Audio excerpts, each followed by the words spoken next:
Hello, everybody, and welcome to the Elseworlds Exchange. I'm Sal. And I'm Joel. So we had a plethora of options to talk about stuff today, and figured it's timeless. Well, actually, it's the opposite of timeless. It's actually timely that we'll talk about the future of the MCU. It's funny, we do this like probably every year, right? We do some kind of feels like it. The future of the MCU. It's only been lucrative for 10 years for us, so why not do it again? And I don't blame you. I'm not complaining. I mean, obviously we're doing it, and it's paying dividends. But in earnest, there's actually an interesting position that we're in as viewers, as content consumers, as fans, as connoisseurs of the medium and industry. There's some great opportunity here to talk about where the MCU is going forward, what the MCU even is now. Oh, yeah, because it's changed quite a lot after Infinity War. Absolutely. Well, the fact that it's not even really a cinematic universe anymore. No, it's a multimedia experience now. Yeah, more like the MMCU, like the Marvel Multimedia cinematic universe. I don't know. But yeah, man, I'm excited to talk about this particular topic, given the ramifications that we've gotten and the list of what's coming out in the future. And at this point, it's funny because it's kind of like old hat to be like, well, here's the list of what's coming, and then talk about whether we think it's going to be cool. Now it's more like the landscape of media has shifted and changed into something that no one, I'm sure somebody predicted. Not us. Yeah, I mean, and even more so now, we're still in the middle of a pandemic right now, which has changed how people absorb and, actually get their media in a big way. Like Shang-Chi there managed to be a big hit despite everything else. And it's like, wow, if that is not a testament to the power of the Marvel cinematic machine, where it's like people were literally willing to risk their lives and the lives of others to go out and see this during a long weekend. This is true. I will admit I was one of those people, but I was very careful about it. And here's how I did it. I rented a theater. Smart. See, I was either going to do that, or as someone said, it's like, nah, just see it during the week when kids are at school. You live in a small town anyway. You probably be the only one in there anyway. I'm like, fair enough. Yeah. Well, I'm in a very unique position. It's not one I would recommend to people on a regular basis. Because we talked about it actually. Should we do this in the future until things are comfortable enough for us to genuinely re-enter the population? And it's like, to see 4 movies, it'd be like, we're talking triple digits here, quadruple digits, and it's like, no. Like, I'm not overpaying for movies, but in the particular situation of this, it's like, I can write off some of these expenses, and maybe some of our more affluent colleagues who might want us to show up on their shows could chip in. There's ways around it. It's and it also too is like, as comic book tastemakers, everything, like, I haven't seen Shang-Chi yet. I'm like, I guess maybe I should, though, to try and get on top of this, because it is a work thing, and like it's the longest I've gone without seeing a new Marvel movie in forever, which feels weird.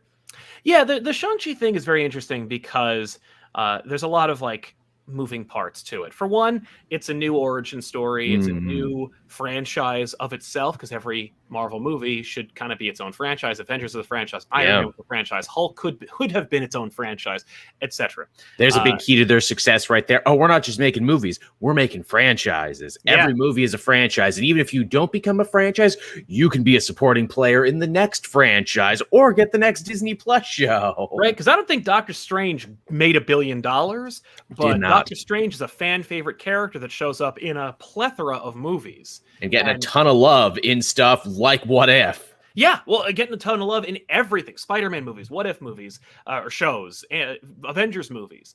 But Shang-Chi also, it's its own franchise.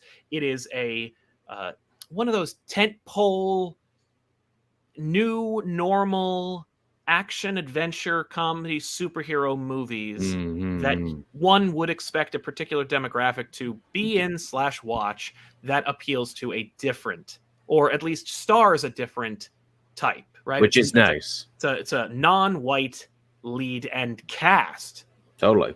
And on one hand, it's like, I want to live in a world where none of that matters, but I don't. And so I recognize the importance of when it's important for someone to see themselves on the screen. It's nice when everyone gets their thing, when everyone gets their flowers. Yeah, and I'm not talking about like changing everything or making Indiana Jones, you know, a woman or black or something. I'm talking about just there's enough. There's enough for everybody. You can, and Marvel itself, Marvel inherently in its DNA is diverse. Mm-hmm. There's a gazillion characters of many different credos, ethnicities, and backgrounds.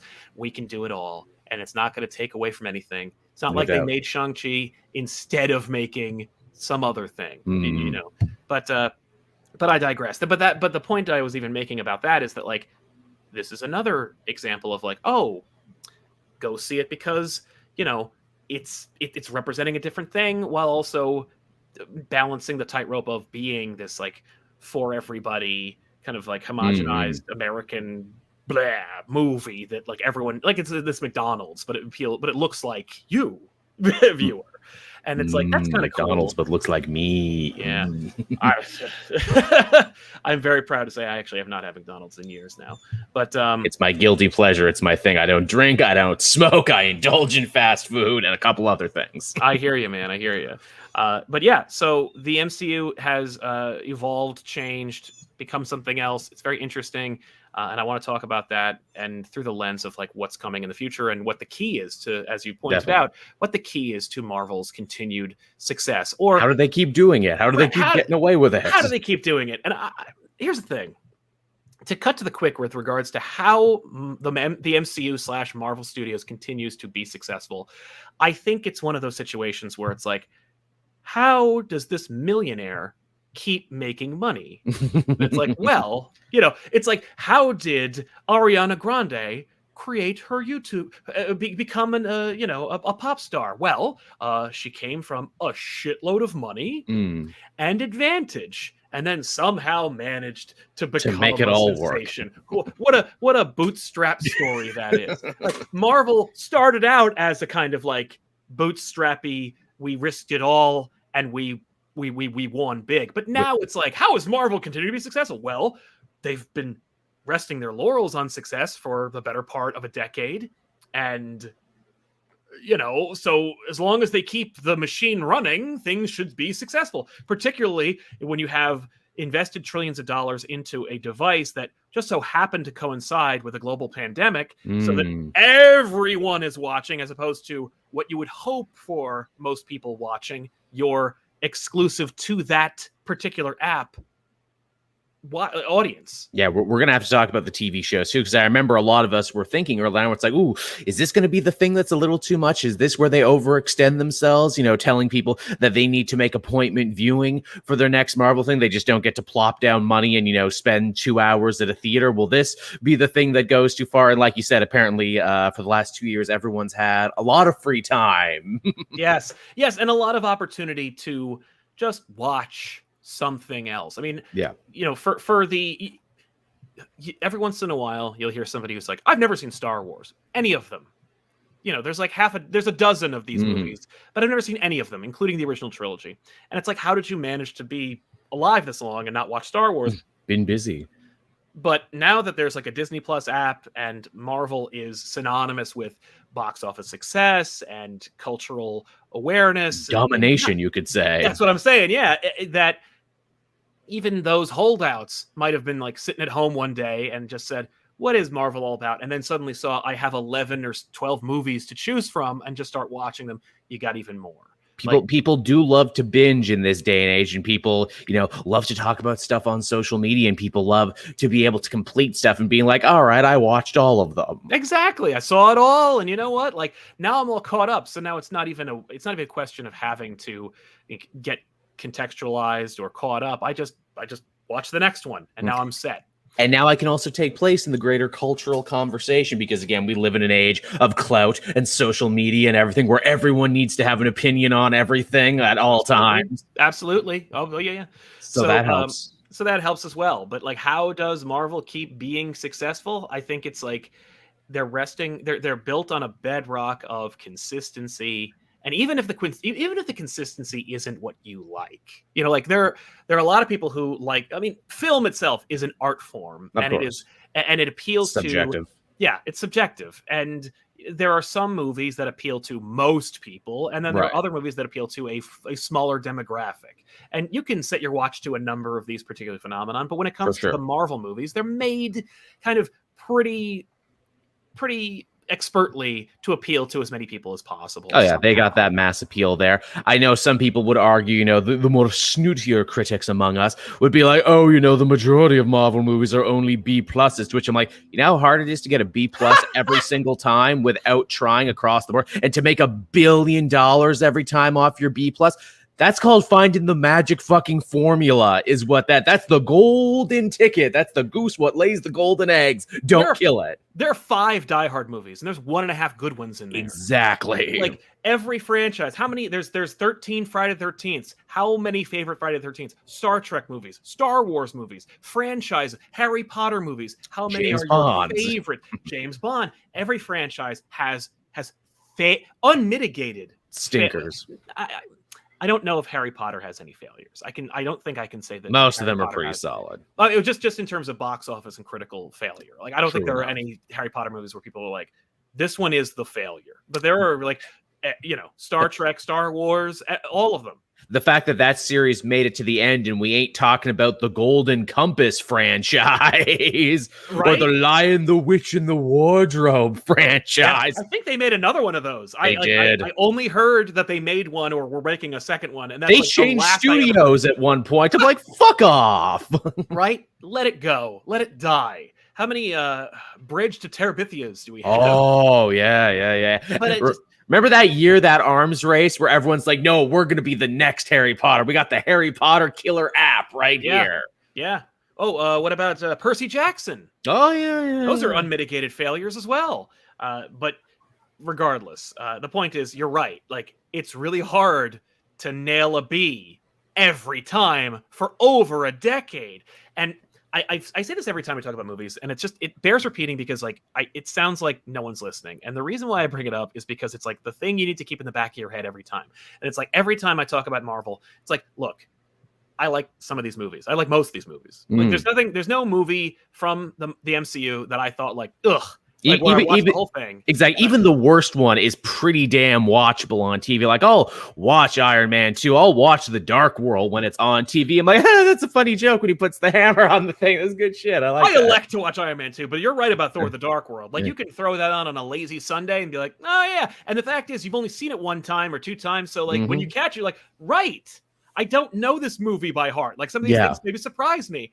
I think we all agree that Chris Eccleston was way underutilized and way was. But so is every actor who plays a villain. But like the point of that is, you know, with respect to the film industry, when Hollywood makes a movie, they're betting billions. They're betting millions and billions. And it's a casino, an entertainment casino. It's a complete casino. They are, and instead of them betting on luck, chance, cards, probability, they're betting on artists, which is like insane. It's like trying to open a restaurant in America. It's like, what are you, crazy? Why would you even bother? You know the statistics on how bad that is? But it's like going to an art fair and just arbitrarily looking at people's tables and going like, here's $10 million. It's that meme, here's money, go. I'll bet that you will make me triple what I gave you on the next piece of art you made. No pressure. Oh, and I'm going to give you about like 10,000 people to help you make that. Have you ever tried to move a couch? The more people just you recently. add to that experience, the more complicated, frustrating, and impossible it's a nightmare. It's a nightmare. So we got to take the legs off this, man. We got to roll it. That doorway is way too small. Who designed it like this? We've got that person who thinks they have good spatial relations. It'll fit. Like, no. So the fact that any movie is ever made is kind of a miracle. It's like Dr. Manhattan being like, human coupling is the real miracle. No, movies are the miracle. You introduce millions of dollars, monsters, teamsters, and just desperate people, actors and writers and producers and agents. And then you got like land that you have to use to film your equipment, and especially before the age of digital, where it was like, oh yeah, and some of that film might explode or burn or melt, like, or if you expose it to light, it'll be destroyed. You lose an entire day that cost you $1 million to shoot that day. Like, constant rewrites and studio notes. Yeah, it's a miracle that any movie is ever made. And then you add to that the miracle of a movie being successful. And Yep. of course, Hollywood keeps changing the definition of success. Oh, moving the goalposts all the goddamn time. Used to be, and by the way, I said this on another show, and I think it bears repeating. And it's just like the budgets haven't really changed that much, but the expectations have quadrupled. If you don't make $1 billion, what the fuck are you even doing? Why are we even bothering? But like, you still only spent $250 million. When I say only, I mean that was like the glass ceiling for Spider-Man 2 or something. I remember Spider-Man 2 being like, wait, they spent $200 million, and I'm like, why would you do that? You're just adding one more villain. There's nothing. There's just what? It looks great, by the way, but is it really worth $250 million to make this movie? Like, you need to make twice that, so you have to make at least $500 million to get that back, and then everything else after that was gravy. But now it's like, no, we spent $250 million on Justice League, whatever the hell the budget was. I know it wasn't more than that. It couldn't have been more than that, right? They spent near that or more on Green Lantern, didn't they? And it failed so hard that they had to reevaluate everything. Well, yeah, and that was before the new normal, though. Like, also true. Green Lantern failed, like, for real. Like, not like the way Justice League only made $700 million. Right, like, right. That's a really good number. And what's amazing is how hypocritical Hollywood is, where it's like, no. $700-800 million, that's chump change. That's bullshit. That's a failure. First of all, you're only looking for an additional $200 million. So it's really not that much of a failure. Secondly, you still use those numbers for previous successes as existence of successes. And that's like so frustrating. So I'm taking this divergent moment just to kind of address the fact that Hollywood is a like contradictory, hypocritical monster that's also kind of like a beautiful like butterfly that is a miracle it even happens. So hell of a dichotomy. Right. So like when you get a movie, much less a successful movie, Hollywood is just looking for any kind of roadmap to keep being successful. Who's got the magic touch? Who's got the formula? Yeah. And they also live in this world where it's like, if it was just that they were looking for a formula for success, that I kind of respect. I get that. You're a business. You're trying to figure out how the best way to make your widgets, the best way to get the widgets made faster, the best way to get the widgets done quicker, the best way to get the widgets out to more people. Like, I get that. That's a business decision. Makes total sense. But then if you add on to that the like, oh, and by the way, the widgets that we've been making for 100 years have to suddenly make an incomprehensible amount of money every single time. But what? That's outrageous. And I think that's tied in with the new normal, not just the new normal of expectations of box office, but also the new normal of what Marvel is becoming, right? Which is TV, multimedia, like you said. And unfortunately, it looks like the mid-budget box office movie has transformed into a TV show. It's a streaming service now is what it is, where it's like, look, anything that we don't think will make $1 billion goes to streaming now, which is fine because there's a lot of money in streaming to be made too. People are hungry for more content. We got an entire catalog of Marvel characters and monsters and heroes and spacemen and everything. Yeah. They could all get a show. Why not? My issue is with a statement you just made, and it's not your fault. I think that's where we are, but it's the question of like, more people want more content. Everybody wants more content. Do they? Like, that's my thing. Is like, do they really? Like, or are we conditioned to think we want more content because they need to make more content in order to justify their own existence? Because I talked to John Suntress the other day about this. And he does not agree with me, and that's totally fair. He's entitled to his opinion. But I feel like Netflix is a distribution center and not a content creator. Now, obviously, they try to be.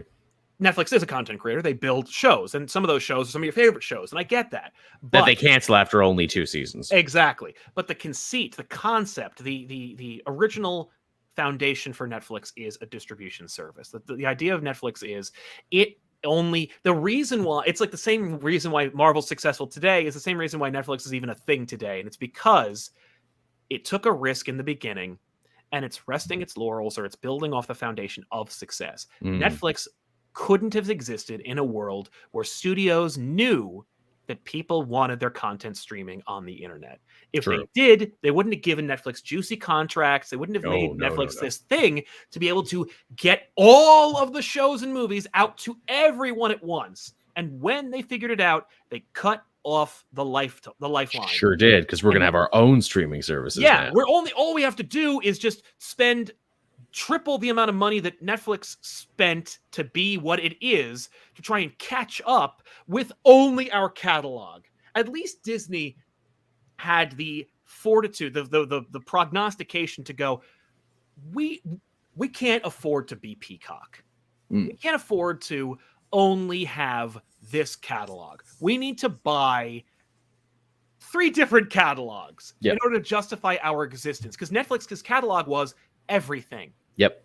Right? And so when Netflix suddenly went from we're the distributor of everything to the distributor of nothing, they were like, shit, we're a distribution platform with no content. We're a weapons manufacturer that doesn't make weapons. Nice callback. Thank you. And when you are that, you have to change gears. And it's like, well, I have all this money. I guess I'll start making content. And it's like, you can't just switch gears from a distribution house to a content farm and expect to do it right or know how it works or to get it or to get it right every time. And so Netflix has been playing catch up kind of with itself. Ironically. And of course, Netflix could afford to make binging the new normal because they had everything and there was virtually no real competition. And so normalizing binging meant that something that would have lasted you a year lasts you a weekend. If you're lucky. You have to make more content faster and more. You have to make more content even faster. And you better hope people don't want to unionize at any point during that too, or else you're gonna have to pull the plug on everything. Don't even consider the human element of how we keep this feasible. I'm just talking about them normalizing the need to consume more content. And it's like, I don't think we really do need that much content. The reality is Netflix made a mistake making binging normal, and these greedy companies that all severed their contract with Netflix to make their own terrible, greedy services ruined everything by basically creating a nebulous, in-the-cloud, internet-based cable system. Sucks. And so I don't think that we need more content, but here we are, right? We're going to get it anyway. We're going to get it anyway until it implodes. And I don't think it really can. It's just that more of these companies will implode and be absorbed by so there'll only be 2 companies at the end of the day. Isn't it always down to 2 binary choices? I mean, to bring back what we said before, I think, one of the great secret weapons within the greater MCU is this consistency thing where it's like, look, when you pick up a Marvel thing, you're going to have this much fun, this much barrier of entry, and so far they haven't really messed it up yet. All these Marvel shows have been really good and really different and offered some fun stuff that you might not be able to get in a full-on movie and everything. They're changing themes, they're changing ideas. Hawkeye's gonna be a Christmas show. I think it's the complete opposite of where the Netflix Marvel shows kind of dropped the ball, and I always felt like this should be an episode 2, kind of like a post-mortem talking about that. Netflix shows, it's a good idea. I think those Netflix shows asked too much of you a lot of the time. There was a lot of barrier of entry, took a long time to get anywhere. And boy, did they bet on the wrong horse. That was Iron Fist to be like, no, they're really going to care about the lore and the backstory in this one when we build Defenders. And by the time Defenders is out, it's like, oh, I didn't really finish Jessica Jones. And I'm a couple episodes behind. Should I really watch this? Will I know what's going on? And in the end, people didn't. Right. And the Netflix failure or eventual termination has a lot to do with it has a lot of factors, right? It has to do with the issue of, I think that at the end of the day, it has to do with the fact that it came at a time when fervor for Marvel was at an all-time high. Yep. And there was a demand. I think the only reason why they were successful is because of the juggernaut that was MCU. Right. And when people found out that they didn't matter, people rejected That's them what hurt it completely. Because people will forgive, people apologize for, forgive. I like Iron Man 2. People defend the Dark World. People will defend the lesser considered, largely, Marvel movies because they like them, and people like the Netflix shows, and I get that. I do too. There's good stuff in them. There's some really good stuff in there. They made some missteps. The shows are too long, and obviously, I think Disney and others have figured out binging is bad for your bottom line. You got to stretch it out. Yep. You can't just give everybody everything. So like binging was a mistake because Netflix, like Daredevil was only relevant for 72 hours. And then you had to wait for the next show. And like, so in order to make those shows quickly and cheaply, you know, you had to make like samey episodes. You couldn't really bloat. It was bloat. And that's the thing is like, you need more completely, unnecessary and just unfun side plots. Like in almost all of these shows, like, okay, what's the side plot I'm going to hate in this that has nothing to do with any Marvel character? Exactly. But barring the Netflix situation, the Defenders, and how and what a disappointment it ended up being, despite Indeed. how much I love Daredevil, Punisher, Luke Cage, Jessica Jones. Absolutely. Not all of it. Daredevil, I liked all of it. Daredevil was Punisher, pretty I liked solid. almost all of it. Again, Jessica it had Jones, some side plot problems. Yeah, Jessica Jones, I watched the first season. Is very solid. Season 2 gets weird and experimental because it's like, we used all the stuff people know in season 1. There's no more. What are we gonna do now? Why did we agree to do a season 2? Right, and that's another thing I think these Marvel Disney Plus shows are getting. Not everything's going to get a season 2. You want to see more Sam Wilson, Captain America? Go watch his movie. And that's fine. By the way, like I think that's great because it's leaning into the versatility of being a multimedia company. Yep. Like I remember when George made Shadows of the Empire, and it was like it was a book, a video game, a comic book, a soundtrack, an action figure line, like a model kit. Like it was everything but the movie. And it's like you can enjoy every aspect of Shadows of the Empire from different angles. And if you want it all, you buy it all. And if you don't want to buy it all, no big deal. You're still going to get all of the experience that you're looking for. Genius move. And Marvel, it's like Marvel Disney, you have the ability to do that. Lean the hell into it. And that's the new normal for them. And it's funny because we were talking about Star Wars recently and why like it isn't the juggernaut that Marvel is. Like why didn't Star Wars end up being the same thing? Like how come Marvel and Star Wars? Yeah, because the Disney expected Star Wars to be Marvel 2.0. Like basically just a complementary franchise that was going to run side by side, one every year, $2 to $3 billion a year. Good, and it wasn't. And it's like, well, you fucked up Star Wars, Disney. I'm sorry. Like at the end of the day, just from an objective business standpoint, you fucked up Star Wars. I like most of the Disney Star Wars stuff, kind of, but like even I recognize you fucked it up. And arguably, to use a wrestling term, they hot shotted the angle is what they did. You went for the nostalgia pop when you should have been building new stars. I think you can do both. Mandalorian manages to do both. I think Mandalorian walks that line really well, and it's also cheaper too. Apparently, people also want Star Wars to just be cheaper as well.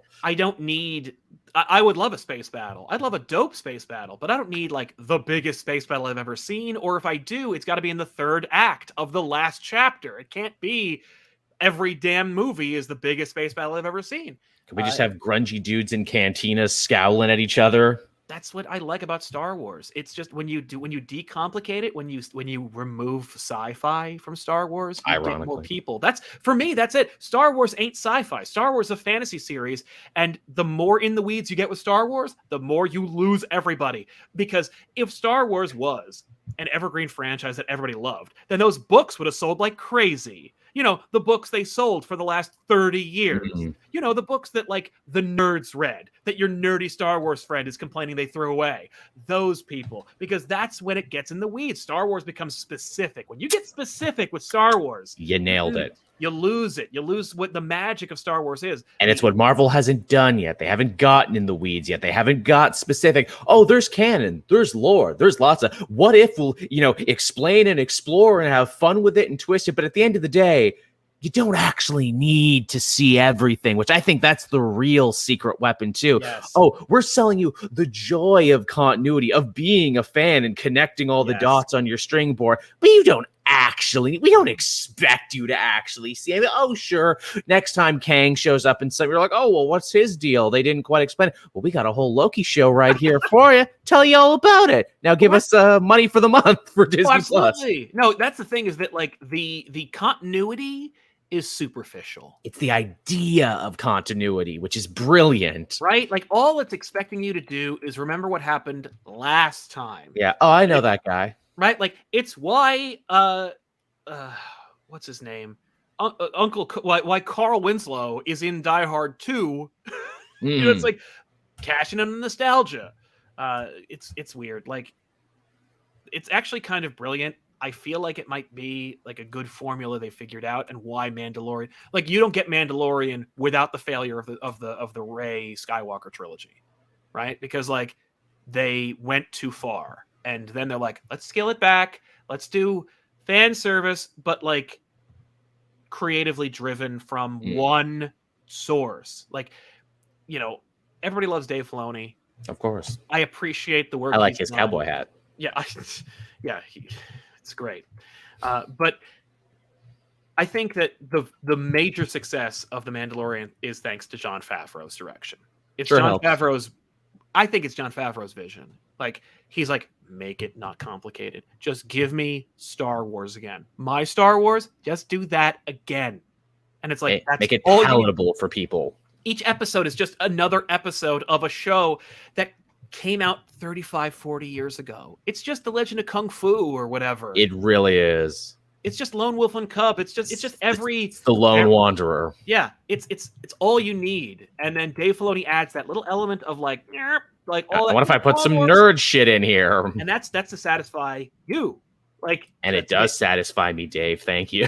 Right, but like me, who didn't want to watch that shit, I just watched it for The Mandalorian and the like window dressing of the original show. And we totally can is the best part. We can be two totally different fans enjoying the same thing. Same damn thing. Who'd have thought that? That's what happens with a major successful franchise like the Marvel Cinematic Universe. Again, you can watch because you know the stories and the lore and the characters and how it all connects. And maybe you're a YouTuber like us and you can make videos theorizing what it's going to be in the future and what it can all mean and everything. Or you can just be a mom, because my mom likes those movies because they live on her path. It's like, oh, I like that Iron Man fellow. Yeah, he's pretty fun, isn't he?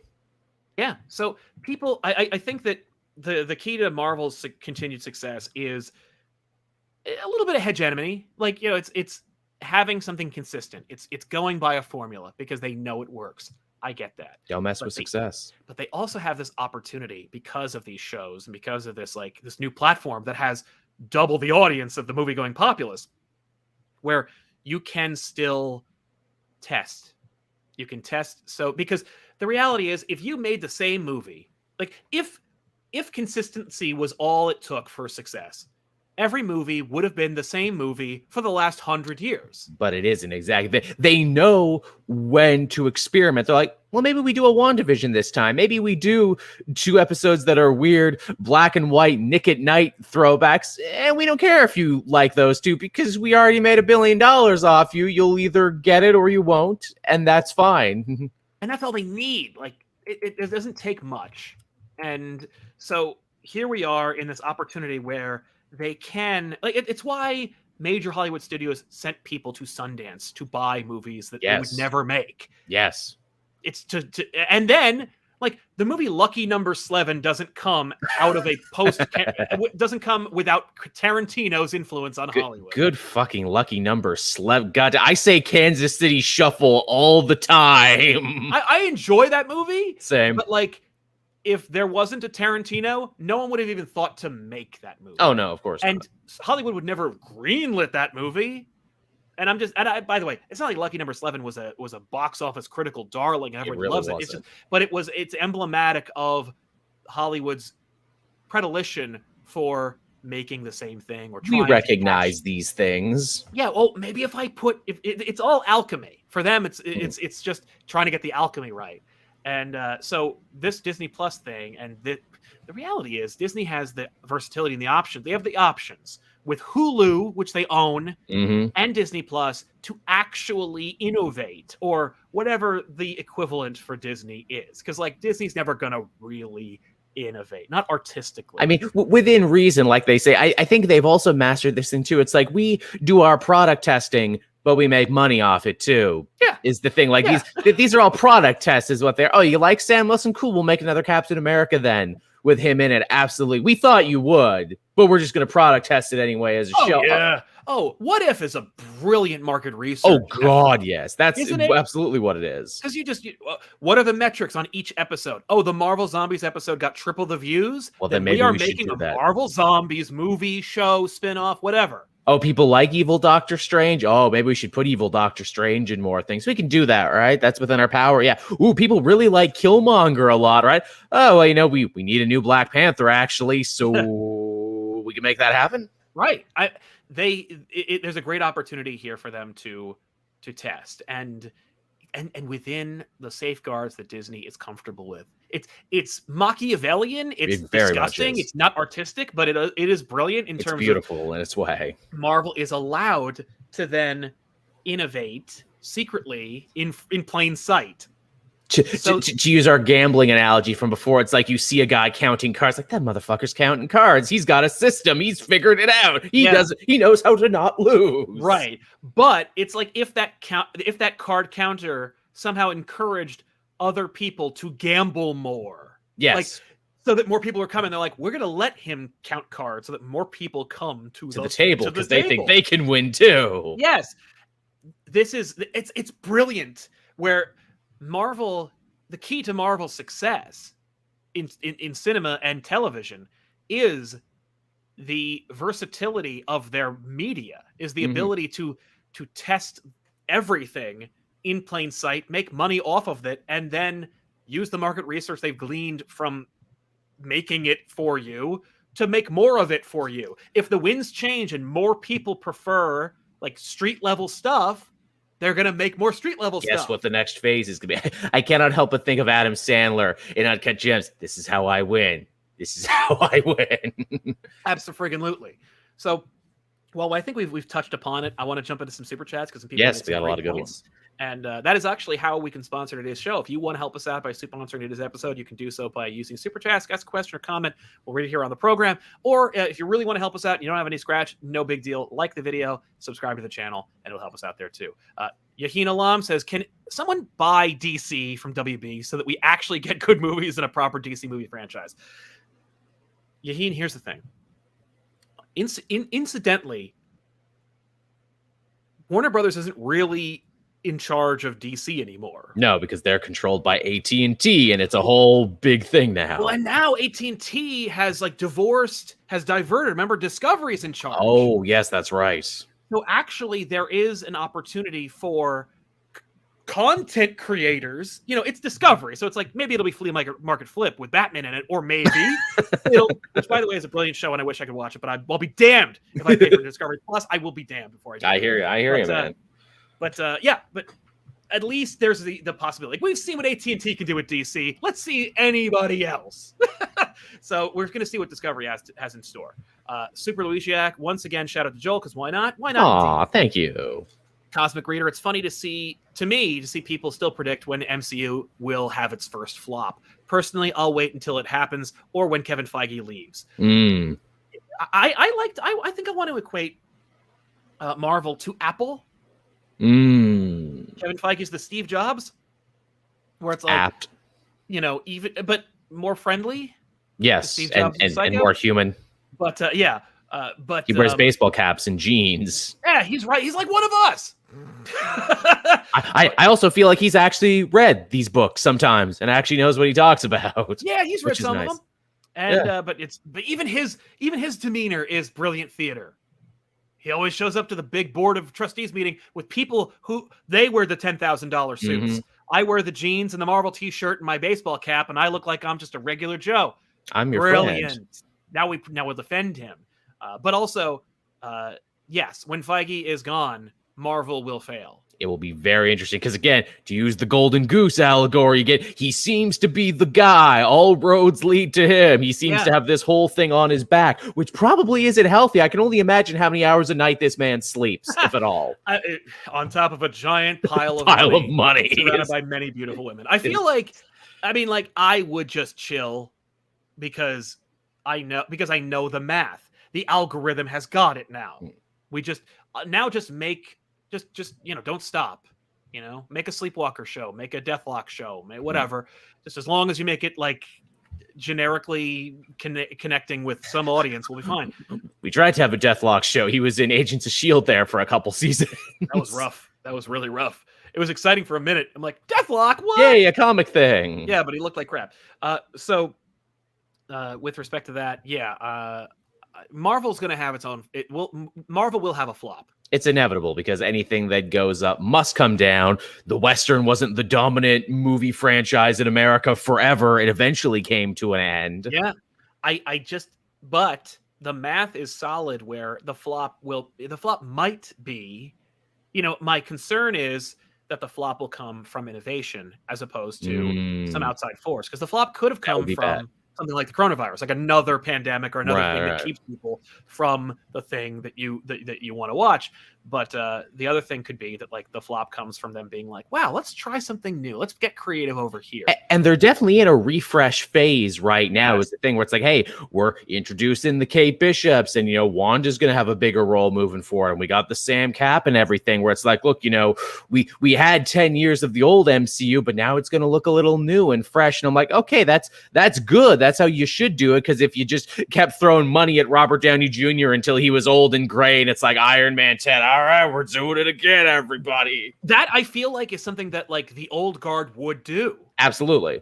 It's why the new Avengers are going to look like they're going to look like the Young Avengers. It's going to be Patriot and Stature and Hawkeye and Kate Bishop and Spider-Man. Like it's going to be, there's going to be some magnet characters there that pull you in, but the old guard will be moved out. Which is fine and good and probably healthy for this whole thing. If you want to keep it going, you got to make it look fresh and shiny and new. Yeah. Bomber Guy, I think it's audience trust.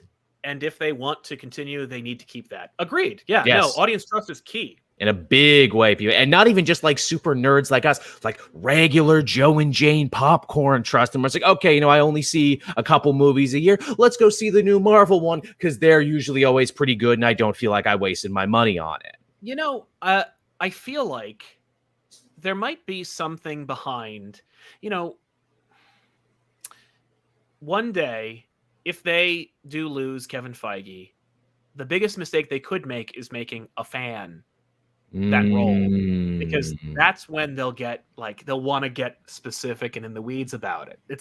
It's why you hear rumblings of them talking about the next Endgame type movie being Secret Wars 84.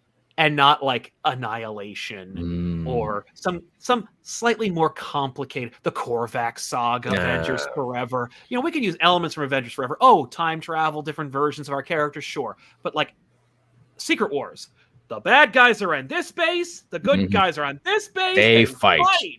That everybody can get behind. When you start getting in the weeds with these characters, you Star Wars it, and you lose that could be a problem. Audience. So.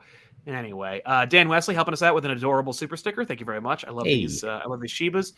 Jace Jensen, Iron Man would still be a B+ character if not for the movies, and RGJ, the Guardians would not be in the books if not for the movies. Oh God, absolutely. We have seen the effect of the movies on a major scale in the comics. In fact, sometimes it's hard to tell. It's like, well, who's driving the bus anymore? Are the movies driving the comics, or are the comics driving the movies now? I can't tell sometimes. Yeah. What's interesting is like some of these characters might still have books if you kept going. Like the Guardians had a solid book, sure did, and a solid event that surrounded them before any movie, long before any movie. So I would argue that the Guardians might still be around, or they might just be in a much different form. They'd be more fringe. They wouldn't be as fun or as funny anymore. The MC might be talking about making that now, as opposed to making it back then. Quite possibly. But yeah, W. Vang 0013, The Fantastic Beasts, a Harry Potter franchise was a failure. The sequel was so bad, Warner Brothers put the entire thing on hold. I forgot about Fantastic Beasts. That's how hard it failed. It's easy to forget about Fantastic Beasts because they're just that bad. Again, it's funny. Everyone hated the second one. Like, oh no, the second one is what killed this franchise. I'm like, motherfucker, the first one was just as bad, and you all said I was being overly critical about it. Yeah, no, they're both horrible. The thing about that is that I don't consider Fantastic Beasts really a Harry Potter franchise. Because it's not. He ain't in those movies, is he? Like, no. It's not about him. It's like when you make Star Wars movies without the Skywalkers in it, and it suddenly becomes like a problem. It's also all the bad parts of prequels, too. Yes. Yeah, it's all the bad parts. So Dumbledore had like 40 really, really, really rough years. In between there. Algae Try, Elseworlds. Hell yeah. That's right. Tevia has a question. Any opinion on people that say the MCU is going SJW? Nope. I don't Mina think about those Qwerty, people at all. I don't. Mina Qwerty, can't tune in for long, but I'm curious, how helpful do you think the lack of content for a year has been for MCU burnout? That helped too. I will say, in a very unexpected way, I think so as well, where it's like, ooh, we made them miss it. We made them want it more. And I think we could have dumped Black Widow out the same way they dumped out Wonder Woman there, but we didn't. We kept it because we knew as soon as theaters could open, people would be really stoked to see a nice, warm, friendly Marvel movie. What's funny about that is that, like, because I would say that was a good display. This use of time was a good display of, like, maybe the hope for these studios to actually, like, learn the right lessons from their experiences. But you can see from the Scarlett Johansson Disney situation, oh yes, they are still hold Hollywood about it. That they're like, that also too, you know, another secret to the MCU. They've been very scandalous over the thing. It's been a pretty well-oiled machine. It's only been in the last little bit where it's like, oh, that's not good. Oh, that's not good either. Yeah. With respect to Scarlett Johansson in that situation, you know that they were just like, she ain't in these movies no more. Get her out of here. Like, that's not what you do. No, that's not how you handle it. That's a very old school way of handling it. Very much. It's a good indication that, like, they are still run by the same people. And it's like, even if she's hard to work with, even if she said lots of dumb shit about I should be allowed to play any ethnicity I want, and I totally work with Woody, you still signed a contract with her though. So you do the gentlemanly thing, and then you go, okay, see you down the road. And now we have, what was it, Florence Pugh? Is her name? Yeah. She never hurt a soul, and isn't she wonderful? She's our new friend now. You just pay her the goddamn money. It's so simple. It's one of those things where it's like, I always say that. Like, oh, you want Spider-Man in your movie? Just pay the goddamn money. You want Daredevil? Just pay the you don't want to, you want to be scandal-free? Just pay them. Just give them the money. Now, obviously, you know, you can't always do that because it's not fiscally responsible. You're going to set a precedent for having to pay. But, like, Hollywood egos run amok where it's like, but if I pay them now, then I have to admit I did wrong. If you have the largest army and you keep avoiding war, then what the hell do you have the army for? Like, just pay the money. And what you do is you use more money to hide that you paid the money. You just don't get it out. You know, you give them so much money, they shut their mouths. You know, Scarlett Johansson's upset. You know, there's no way she didn't have Feige's phone number. She didn't text him, motherfucker, how come I didn't get paid? And then he calls his bosses because he's paid by somebody. And it's like they all work together and they go, Scar, come on over. They come over, they quietly hash it out. Or as it should be. Easier, they call their best lawyer that has a relationship with her, and they tell him, this is the glass ceiling for how much she can have. Start with this, go up, call us, get up to here. That's how much she's paid. And then just tell her, keep it under your hat. It didn't need to be the way that it ended up being. And it never does, and it's always avoidable. Now, there's some people who are unstable, and they make it really difficult. I don't think she's one of those people. I think it's just more like, you thought you could Hollywood your way out of this, and you need to not. Yeah. So, what was it? The Captain Coon, you give us consistent content releases with consistently good quality, and people will watch and will wait for the next thing to come out. That's true. That's what pretty much. If there's a formula, that's it. But there is a downside to that. There is a darker side to that. It's called YouTube. Yeah. You can make a consistently good thing, and you can put it out every week without fail for years. And the reality is you need to reinvent, you need to reinvigorate, you need to add something to it, because if you don't, you will eventually lose your audience. Your audience will be buried. You have to have new turnover. You have to have turnover every couple of years, because you can't survive on the old audience. You need constant new blood that comes in to keep your consistency fresh, because, like, it's weird, but it's true. It's just not enough. Like, tell me that you're still subscribed to the same YouTube channels you're subscribed to like 5 years ago. Oh no. But people I thought that I would be fans of forever, that I have not watched in forever. Right. And then you watch it and you're like, I'm kind of done. Like, you just lose it. And it's like, it's not bad. They didn't do anything wrong. No. It's just it just happens. Stop. It's weird human nature in the internet age. I use this as the example every time. Apparently, like, my friend tells me this, or he did back in the day. Serial killers. there's this weird kind of like situation ingrained in them, or not all of them, but some of them, where like they have a number, The kill limit. they reach the kill limit, and then they stop, and it's like, why you don't catch all of them, because they've killed the number that they can't kill anymore, and they go and they just fade away into obscurity. You have a view limit on like things you like. I believe that's true. Like I think that there's a limit. I think like, you're onto something. At some point, like, because here's the thing. I like, you see these like collectors who have like their rooms and they're filled with these action figures. One day they go into that room and they look at it all and they go, I hate all of this. Like, time to sell all of this. Yeah, I have to get rid of it all. And it's like, it's just the nature of the beast. Consistency is not enough. Syfy Life says, what's the best first read for Avengers starting Marvel reading today? Honestly, it really depends on what your version of the Avengers is. If you want to get comic book Avengers, you can't go wrong with Busick. You can't go wrong with maybe John's. I don't remember how his run is, but I know it's like really like quick and easy to jump into. Yeah. I wouldn't start with John's though. I might start with like I'd start with Busick, or I mean, I don't really like the Avengers. Like, I like the Avengers now, but you like the new Adventures. I like you like the Bendis stuff, yeah. Yeah, but so I would jump on with Bendis because like it was consistent and it was fun and it was like it keep changing over. And you get a lot of spin-off books there too. You start reading that, then you eventually hit, Secret Invasion and Civil War and all the stuff that spins off. Civil War, you can diversify. Like if you're done with New Avengers, check out Mighty Avengers. Like just keep it going.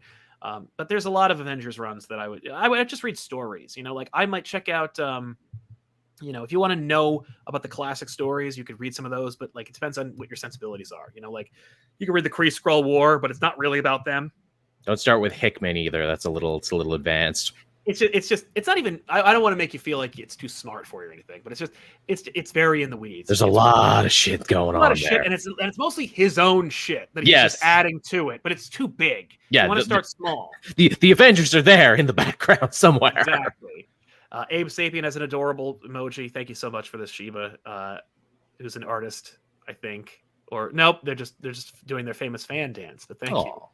MNM says, but the real question is, when do you think it will stop being successful and why? People are talking about how the bubble will burst for years, but Marvel keeps going strong. Well, hopefully, I think by this point we have addressed a lot of that. But one of the main things I think is the versatility of the material and the willingness to innovate using the available media that they have. The fact that they change genres all the time. It's like, okay, so it's a superhero thing, but it's also a spy show. But we're also doing Highlander too at the same time. And like, it's a Spider-Man, but it's also like multiversal. What's funny is they're really good at also cosmetically making you think it's that. Like, sure, there's a spy movie. It's just another Marvel movie. Is there a supervillain with a costume?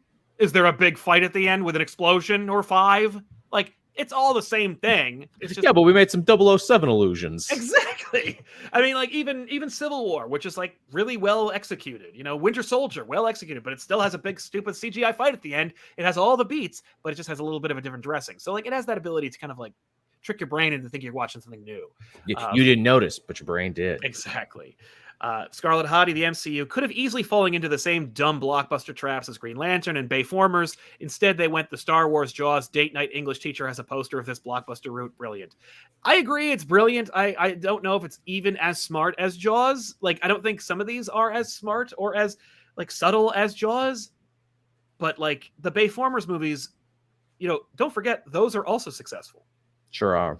But for all the worst reasons. Like, I think it is too. It's a level of consistency, but then it's like every so often you get a Guardians or a Black Panther or, Winter Soldier. It's like, oh, not only was that good, for the genre and for the material, that was just good in general. Right. I just enjoyed that. It was a real story, or it had something to say, or at the very least, it connected with me on some level. The other thing that we neglected to talk about, and it's why Benedict Cumberbatch is Doctor Strange. It's why Chris Pratt is Star-Lord. Like it's why the posters are faces instead of like real posters. And it's the casting. It's all been great. It's all casting, and it's not even necessarily good casting. Like it started with good casting, but I think now it's not quite stunt casting. It's actually kind of Machiavellian in its execution. It's casting people who are relevant, who are in the zeitgeist already, who and you recognize immediately and you connect with. And when you connect relevance from the actor to the material. It elevates the material into more relevant territory. So you are thinking, you're associate, like Doctor Strange was a perfect example. You could have done something else, Doctor Strange. You could have made it really, really esoteric. You could have made it really genre bending. You could have cast anybody as Doctor Strange, but they went with Benedict Cumberbatch because he was hot at the moment. He was hot at the time. And listen, he's great. I like him. He's doing it, and he's done a phenomenal job with Doctor Strange. It just so happens he's a great actor too. Yeah. But I believe that it was 30% he's great, and 70% he's hot now. And will probably remain hot in the future. So we want to get in the Cumberbatch business. I don't even think it's that. I don't even think it's like that they'll be that their star will never fall. It's just that their star is up now, and Doctor Strange is too niche. Like, we will not get everyone with Doctor Strange. Like, Marvel isn't ubiquitous with consistency, quality, and everybody yet. It's getting there, but I'm still a little afraid of it. So I'll tether this brand to this guy that everyone's talking about right now, so that at least Doctor Strange is relevant right now. Perfect example, Eternals, where it's like, it's pretty obscure. It's a little out there. Yep. What if we put Angelina Jolie in it? Then what'll happen? What if we put Kumail Nanjiani in it? I'm going to love it because I'm just a big booster of that guy's career. You know why in general. he's in it? Because it's Kumail Nanjiani, and he was very big when they made this movie. Yeah, The Big Sick was really good. They were just, he was big, and not like big where he's like everyone can say his freaking name correctly. It's more like he's big where you know him, you know his face, you know he's his trending. Voice. You've seen him, he's trending. Like, you know him, you will associate it. If Eternal seems impenetrable, at least Kumail Nanjiani will be there. Like, yeah, it's getting you. It's just it's really brilliant. What was it? The Milkman says, do you think the MCU will eventually become impenetrable for the general audience like certain comic books?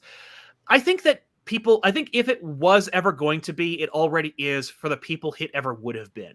Yeah, again, I agree. Where it's like you don't get this long in and not become impenetrable and then suddenly start one day. Again, they're playing with some more interesting ideas now, like the Kangs and like the variants and all this other stuff that's going to take part later. But again, hey, if you're confused, don't worry. Just watch the Loki show and then you're all up to speed. Generally seems to be where they're going with this. Yeah, that's true. And even then, maybe just watch the last Loki episode where Jonathan Majors steps on out and literally does a PowerPoint presentation for you.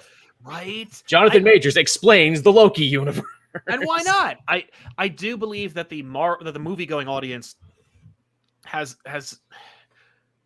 people said that the Ultimate Universe was impenetrable after only like 10 years. And it's like, is it? Like, was it? Did you is it really that hard to get into it?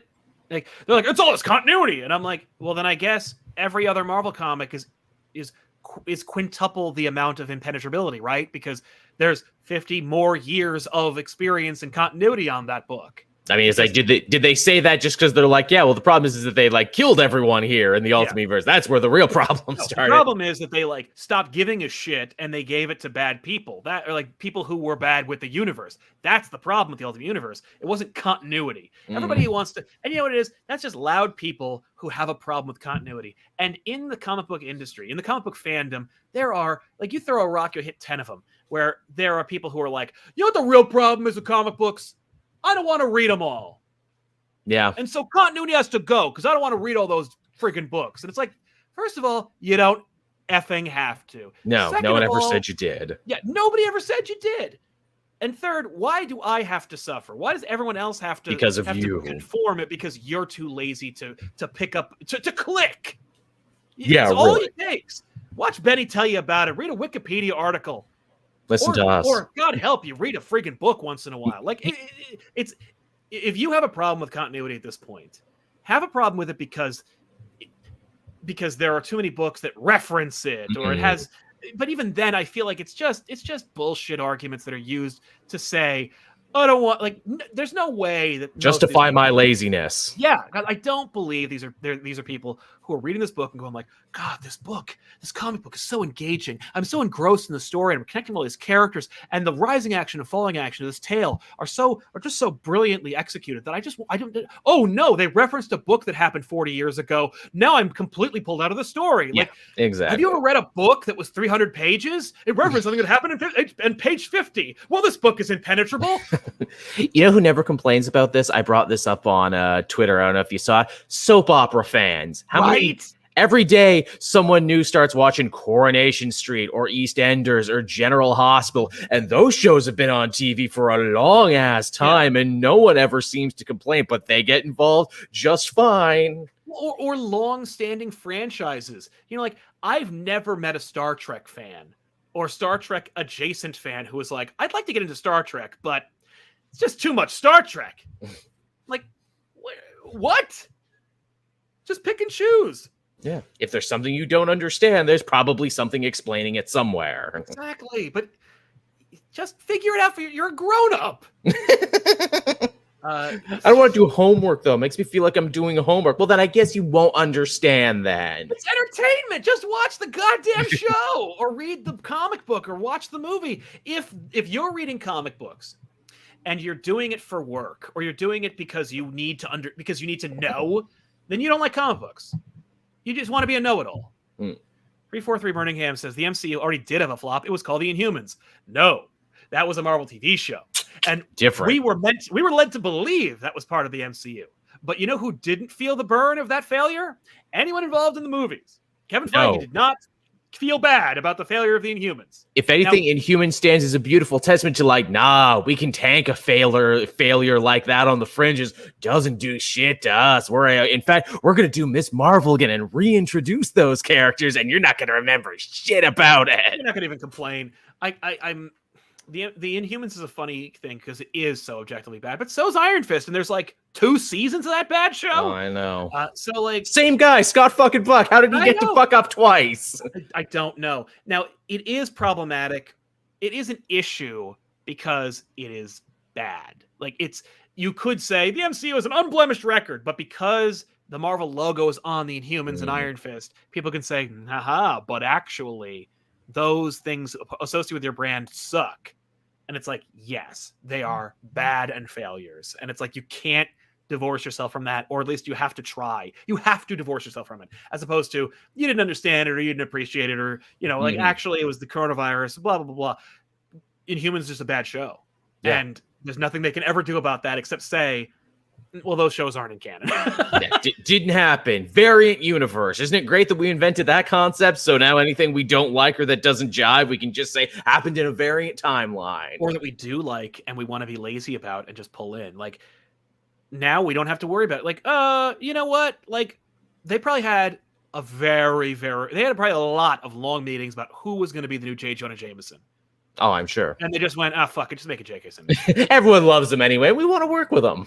Right. Like, I feel like, because they went, J.K. Simmons actually fits the bill for all the stunt casting we do. Like, he's an Academy Award-winning actor. Everybody knows who he is. They already love the character. No scandals. No scandals. It'll have, like, an association with the brand. Like, it actually makes more sense to cast him than it does to recast J. Jonah Jameson. So let's just make a new version of J. Jonah Jameson. Like, so now the multiverse is like, we can just keep things people like. Because why not? Right? Rescue 9110, I think a part of the success is the age of the characters. Even if they aren't adapting stories one for one, having the characters polished in comics first helps solidify who they are. Mm-hmm. Interesting. Yeah. Solid point. Cosmic Reader, even if the MCU does flop, I could see it make as much money as the Transformers and Fast franchise. Yeah. I mean, hasn't it already at this point? At this point, I feel like, the other thing is with Transformers and Fast Furious, like, there are plenty of them. Like, there are almost as many, so it's not like Fast and the Furious is going to outpace those. They have the same, like, all the same tentpole actors and directors and and audience members are the same age. Yeah. So it's just growing the same period as its competition. So yeah, no, I don't think people are going to be like, well, I'm done with that with Marvel, but I'm going to jump over to Fast Furious. Like, those dudes are all as old and busted as the Marvel stuff. Like, it's not new, Jace Jensen, do you think it will help that Marvel's movies are a mashup of genres and themes, so each movie is a little different? I don't think they are really that different, but I feel like they feel a little different, and that sometimes that's all it takes. Yeah, again, as sometimes the illusion is, as important as the reality. And it saves you money. Yeah. And I mean, I'll give him a little more credit and say, yeah, sometimes you do get a James Gunn or, a Coogler in there. It's like, no, I'm going to actually use this as a vehicle for things I have to say, and I'm going to make it my own. Well, that's the thing. Some of these directors, the fact is, all of them. Like, I had been saying this for years. I don't know if I necessarily agree now that we have people like Peyton Reed, but I feel like there is something to be said for the style of the directors that they had. Like Joe Johnston directing Captain America is a stroke of genius. Hell yeah. Jon Favreau directing Iron Man is a stroke of genius. James Gunn doing Guardians is genius. Joss Whedon making Avengers is genius. Regardless of how you feel about these people now or whatever, him making that first Avengers movie, nobody else could have made that movie, and it feels like a Joss Whedon movie, and it still feels consistent with the universe. It works on every level. All those movies do, and they still feel like they are made by those people. Yeah. And so these directors that have a unique voice and back in the day had something to prove. Now it's like, whoa, this Academy Award winning director who's had no failures is doing this thing. It's like, wow, I hope they succeed, as opposed to this person who is consistent and great and has not had some success and has something to prove, and he's hungry and he has something that he needs to give us. That's what you need. Even if Marvel's successful, you need the desperation for success from these people who are artists who have something to say. And also, too, everyone wants to be part of success now, too, where it's like, if I'm an up-and-coming director, even if I'm an established director, if you hear, hey, he's doing the next Marvel movie now, oh, well, my cachet just grew 1 billion times, didn't it? Right? And most of these people are looking for that anyway. Like, they are looking to increase the value of their brand, right? Media Max, the MCU doesn't need original Black Widow. They have new, better one. Johansson was the worst part of her movie. She's not worth her salary. Well, the thing is, Scarlett Johansson's salary is not dictated by her success in the Avengers. It was dictated by the fact that she was Scarlett Johansson already. The highest, most bankable female actor of her time. And, I'm not necessarily defending her as much as I'm saying, it was an incredibly avoidable circumstance. Sure was. I'm not, holding out hope that Scarlett Johansson will return. Did I think Black Widow was great? No. Did I enjoy watching it while it was happening? Sure. Will I buy Black Widow on Blu-ray? Probably not. Did I wish Black Widow was only $50 million and was on Madripoor and we had a from the back cameo of Wolverine and it was actually about the underworld and her maybe saving child traffickers? Yeah, that would have been really cool if the Red Room had been destroyed beforehand and all the surviving Black Widows that are only half trained were being sold into the slave trade via Madripoor, and the movie was just about her finding that out and cleaning up the mistakes of her past. That would be kind of cool, and it wouldn't have cost much to make, and it would have been really neat, and you could have gotten some director who makes noir-y movies, maybe somebody who said those movies were great and then suddenly today said they were bad. Somebody like Dennis Villeneuve or whatever the hell. Or we got the Welsh guy who directed The Raid, those Malaysian movies. We got him. Or the dude who made Dredd, Oh, yeah. You could have just made Dredd again. Black Widow is trapped in a building. Has to fight her way out. And every floor is something cooler and awesomer. Right? And you make it Madripoor so that each floor is its own snapshot of the MCU. And maybe you do a fun theme where it's 9 levels. They're or whatever, they're the levels of hell, and also the realms, and also the phases of Marvel. She's fighting through each Marvel movie that she was in. Yes, you could have done a lot of things with that movie, as opposed to just making this thing that's a send-up of Harvey Weinstein for no reason. See, I kind of like that ass. I'm glad we both saw that. He's Weinstein, right? He is? Okay. Yeah. And listen. With his evil desk that does evil things. Yeah. I think that's an ugly movie, unfortunately. I think the movie, not the subject matter. I think that it's a bland, uninteresting looking movie that doesn't do anything or add anything new. Which of course it can't. Because it was a prequel. That's a prequel. But if it mattered to her, and it does, but like it doesn't matter to me, and I'm her when I'm watching the movie, right? That's the whole goddamn point. But like that movie, the movie that I just pitched, where she's fighting through floors, or she's saving children from the sex trade, and just don't say sex trade, like Yeah. or fuck it. Though they really heavily implied it in Black Widow, didn't Right. they? But like, screw it. It's rated R. They're gonna go see it anyway. Who gives a shit? But They went to see Deadpool. they saw Deadpool. And if you don't think she's bankable, then you might as well just make the least profitable Marvel movie with her in it. I don't know. But yeah, no, I don't really care about that movie. But, you know, I get why she was paid her salary. Like, she makes money. Like, she is the highest bankable female star. Makes sense to me. Yeah, whether you like it or not. Yeah, whether you like it or not. That's the thing. What's it called? Jace Jensen, Disney needs to let Pixar make Marvel animated movies. When is that going to be a thing? Honestly, they don't need Pixar anymore. No, well, they already announced that they're like forming like a whole new animation studio. That's just going to be their thing now. They're going to make animated Marvel movies. And all I can think is like, but you're Disney, aren't you already in animation? Why did it take so long, and why are you outsourcing it to a new place? Yeah. Shouldn't you do that in-house? Right? Like, but I was saying you could get Disney, like the Disney animation, people who made like, you know, Tangled and stuff. Like those people make good movies too. You don't need Pixar anymore. Yeah. I don't know, but yes, they do need to do that. Maybe it's a Feige thing, like he wants more control, where it's like, no, the Disney animation they answer to different bosses and always have. We're going to give you your own animation studio where they can answer to you. Honestly, wouldn't it be? No, you can't do it. I was going to say, wouldn't it be cool? Get Disney animation, and X-Men is just CG animated movies. But they never do it, but that'd be pretty dope. Never do it. Maybe X Factor and X, Gallagher can be an animated one. Yeah. The other X teams can be animated, right? And then you just find out like what actors they're going to approximate. Hell, you cast the people who would play them live action to do the voices. There you go. Like Jeffrey Wright with The Watcher. Yeah. Because, come on, did you think he's just going to be in animation, Jeffrey Wright? No, of course not. We're going to see him in other shit. That's why we cast a guy with a voice Yeah. Who isn't, like, weird looking. You could just put him in a suit. Yeah. Jam Call X, when do you think Mephisto will come to collect the final finger on the monkey paw will curl? Other metaphors for which I could say the cosmic bill that made the MCU will come due. Honestly, if not before, I genuinely feel like the only time that Marvel will fail is if they become complacent, innovate too much, or Feige leaves. Those seem to be the three. Yeah.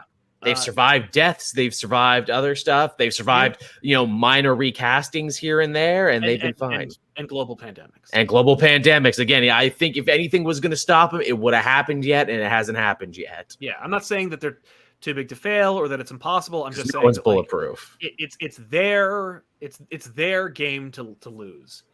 343 Burning Legion says, I forgot about the Iron Fist show. Finn Jones and that showrunner absolutely salted the earth for that character. Sure did. And it only got worse when we found out later. Apparently, Finn Jones refused to actually learn the fight choreography. It's like, oh, well, that explains everything. Why did you say yes to this freaking job? You moron? Why did you say yes to the Kung Fu show if you're not going to do the Kung Fu? I mean, reality is, like, when it comes to that character, like, listen, I like Iron Fist as much as the next person. Same. If they even know who he is. But, like, oh no. Yeah. Now that there's a Shang-Chi movie, it's like, yeah, now it sucks. Because there's some kind of correlation, between street level kung fu masters. But outside of that, there's a lot of other characters we can make. We don't need to worry about Iron Fist right now. At least we'll always have that season 2 episode of Luke Cage where Danny showed up and they were the heroes for hire for a minute. I didn't see it. It was good. Season 2 of Luke Cage is genuinely one of the best seasons they ever did because it's thematic. It has one of the best villains, and Coulter turns in one of his best performances. It's a shame that they couldn't just see what people wanted and then just made the Luke Cage Iron Fist show. Yeah.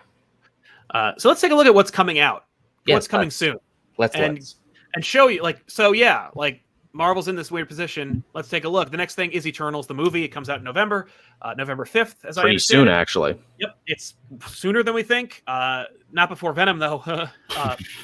But Eternals, I would never. If I were Kevin, the funny thing is with me, Kevin Feige, if I were in his position, I would never have greenlit Eternals. Oh, really? It's just one of those things where I'd have been like, let's give me 3 more teams, and I promise, like, we can make an Alpha Flight movie before we can make Eternals. But we got to set up the ancient past, Sal, and the god hierarchy. I don't care about that. But like, we could do that. I from the trailers alone, it's a beautiful looking. I hope that it really is. They didn't just cherry pick the best shots. I hope it is beautifully shot. I want that kind of innovation. The innovation of not just like, oh, we can do Chariots of the Gods. We can like play with the idea, like, you know, we're Disney, but also like we're willing to make a movie that suggests that like humans were made not by God, but by space monsters. You see, we're the new religion, Sal, here at Disney. We don't need God. We're the God. We are now. We've replaced. You see, we used to think we needed God to get people to do what we wanted, but now we just have Mickey and Elsa come out and tell the kids what to do, and they'll do it. Right. Buy our products. But we've replaced God. Right. But render unto me now. If they want to make some changes and some innovations, if they start like raising the standards of visuals for the cinematic universe, to be the way they're going with it, that's fine with me. Because they like the end fight in Shang-Chi. Surprise! I don't mean to spoil it for you, Joel, but there's a big CG fight at the end of the movie. You don't say. Right? Which, by the way, I thought they were going to talk it out. Yeah, which I hope Guardians 3 ends that way. They just talk it out. They just talk it out. That's what I want. That's how good Guardians 1 was. I genuinely thought that Star-Lord was going to make Ronan the Accuser laugh and make him stop. He was going to dance battle him into submission. I thought he was going to dance, and Ronan like finds his humanity and laughs, and like I was just like, wow, how fucking bold. And then it's like, nah, they just hold hands. But if this raises the bar and makes the movies more beautiful, I'm all for it. Raises our expectations and our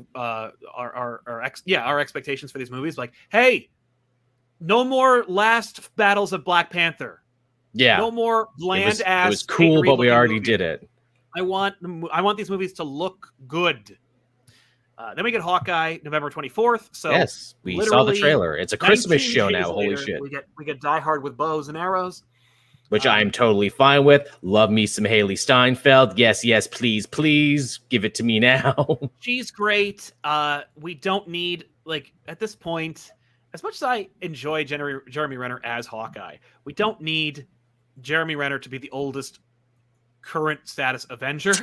I feel that's. You think they're going to kill him on this one, or you think he's going to ride off into the sunset with his family? I think he's going to ride off so that he can show up in Secret Wars. But like, I don't want him to die. I just want, like, because every time they introduce the family, I'm like, oh my god, like I want him to get home to his family at the end. I want, and now that Kate Bishop is here, he can be like, there's no way you'll talk me out of retirement now. My work is done. Like, I got my family back. I'm not doing this anymore. I'm like, fine. Which is a nice, healthy way to leave it, y'all.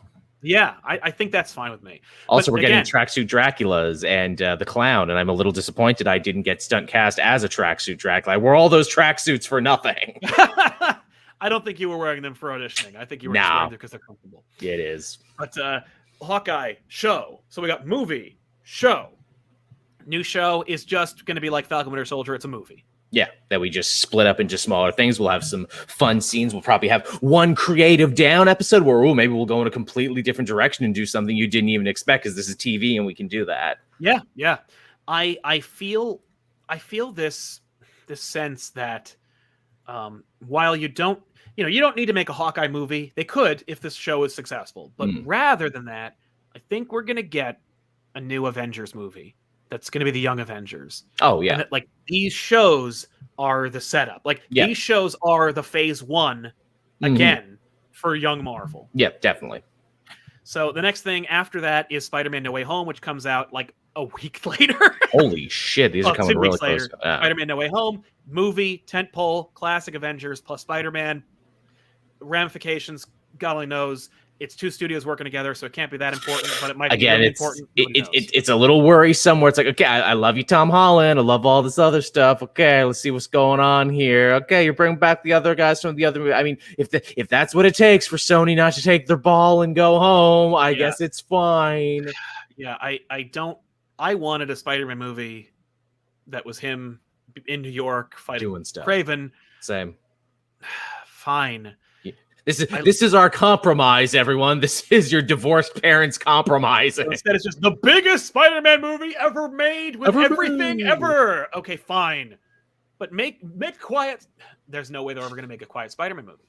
No, I guess not, which is a shame. It's like, yeah, but he can take it easy in the next one, right? Right. Like, that's what I want. Spider-Man 3 or 4. Oh, my God. Spider-Man 4, I want it to just be Kraven's Last Hunt. Something that's calm. Craven's Last Hunt. Just, he's trying to settle in. This asshole in a loincloth shoots him. He's buried in the ground. His supporting cast is sad. He breaks out. He beats the shit out of this guy. And also Vermin. Like, I'll take Vermin. That'd be kind of neat. I was going to say, are we going to even get Kraven? Because they are threatening to do a Kraven movie. Do we have to live with that now? Yes. That movie is going to be made. Because Morbius is a movie that is made. And it's coming out in January.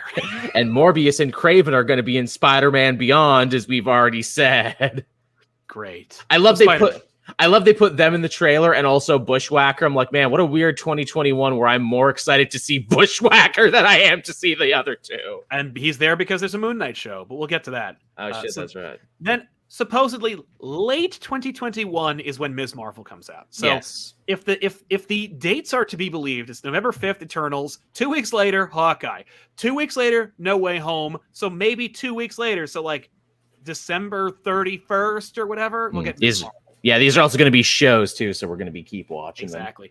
And Ms. Marvel setting up the next thing, next movie, next Avengers. Yeah, that's right. Ms. Marvel will set up the Marvels movie. Yes, that's right, because we're going into that as well. Then March 25th. So we're gonna wait for Sony to dump their garbage. Yeah. And then in spring you can see Doctor Strange 2. Then May that year, so like March, April, so 2 months later, Thor. Now no shows. No, at this time, by the looks of it, but I'm sure they'll announce more. Yeah. Thor, May 6th, She-Hulk that year. Right, the show. So maybe She-Hulk will drop between Doctor Strange 2 and Thor. It sure seems that way. Now they like to have a show to keep you on the line in between the movies. Supposedly, Black Panther 2 will come out this July. We still don't know what's going on there, though. Right?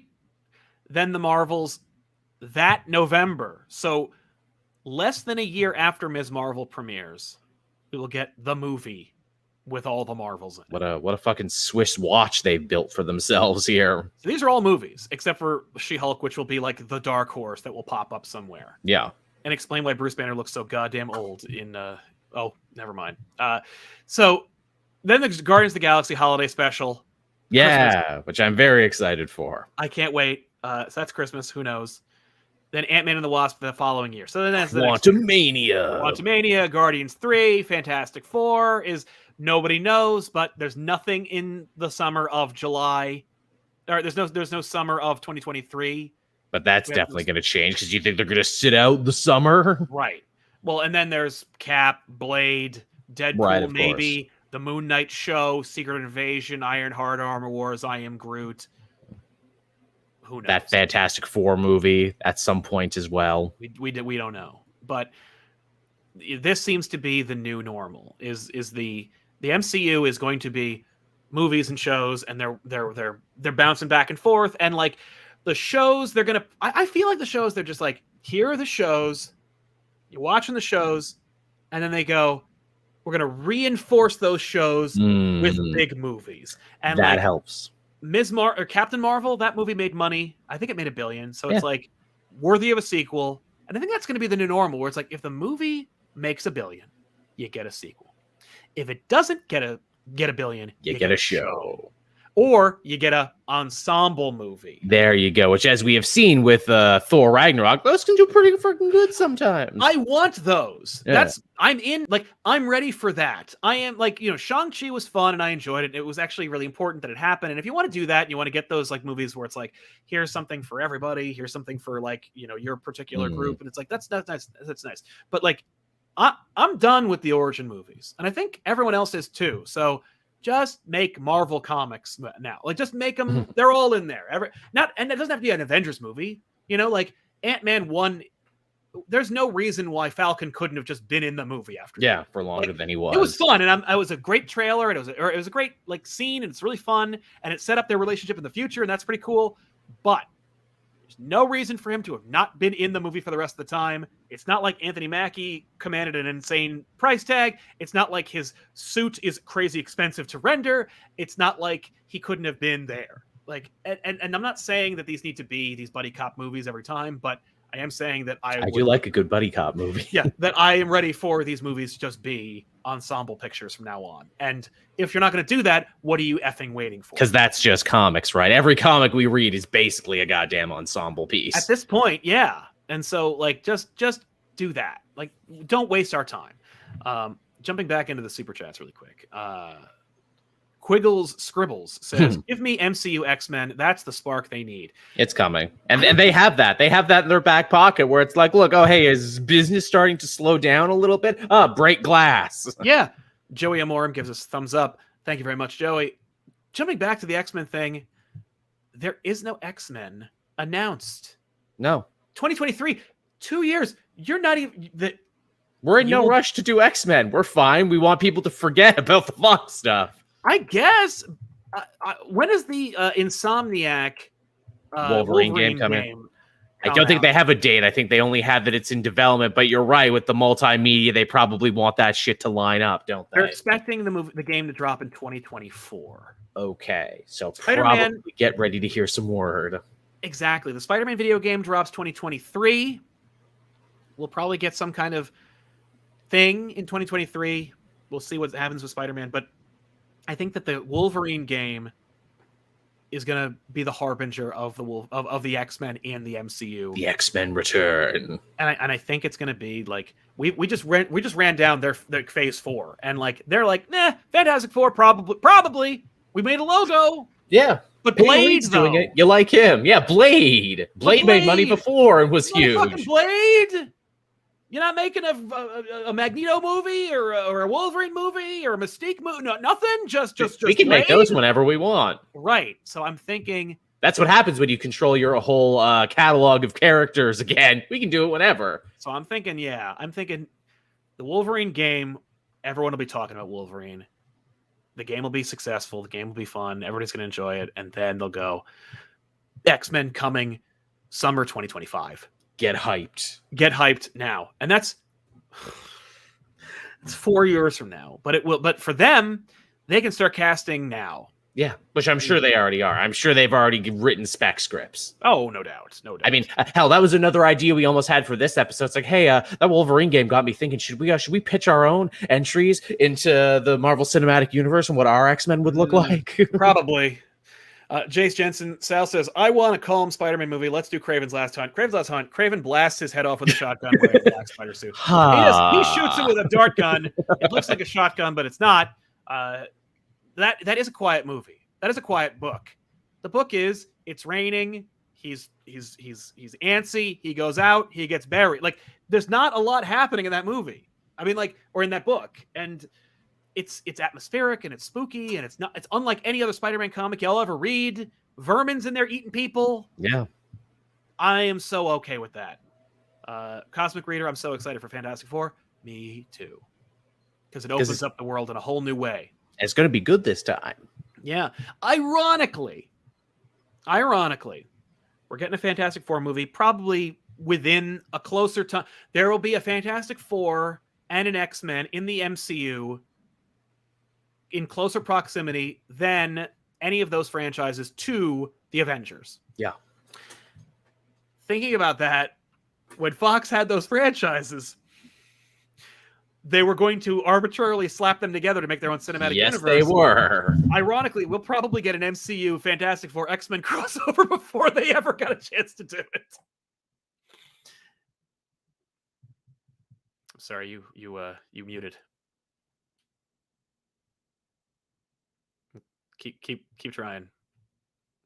Okay, I'll read a super chat while you're getting back to it. What was it? Jam Call X. I would like to see an MCU movie without a huge amount of CGI, especially as part of a third act. I was thinking Shang-Chi was going to be that at first. Me too. I thought that was going to happen. It wasn't.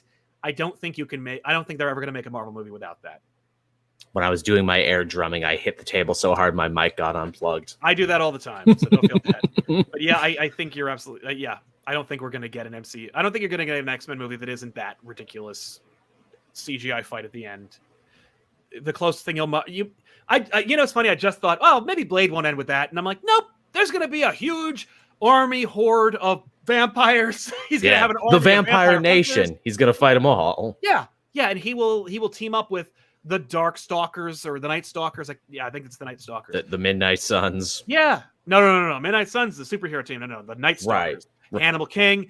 Of course. Maybe Elsa Bloodstone. Be very, very small. By the way, the Midnight Suns is your paranormal Avengers you build up to. Yes, which they could, except they have Jared Leto as Morbius. Oh. Yeah. Well, we'll see how Morbius does. I mean, how do we think it's going to do?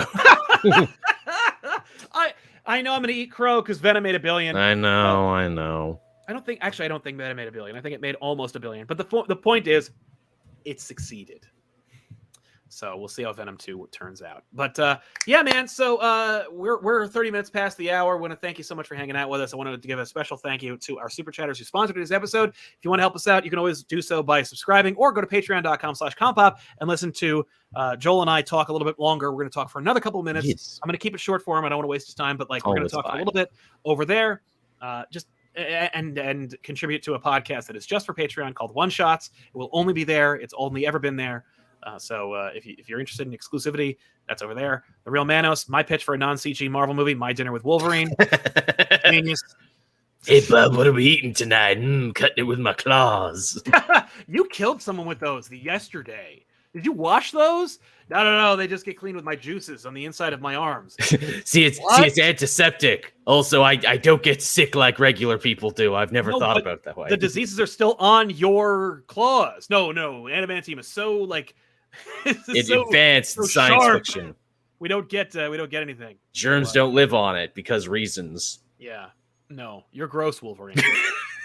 Thank you very much for hanging out with us and indulging our exploration of this concept. We'll see you guys next time. We'll then on a new episode. Maybe next time I will actually have a car again, so I can actually go to the studio where I won't be inundated by cats. But now it's the best episode ever. Aww. Yeah, they don't get to be on here anymore. But all right, everybody. We'll see you guys next time. Thanks a lot for watching, and we'll see you next time here on the on Comic Pop Returns.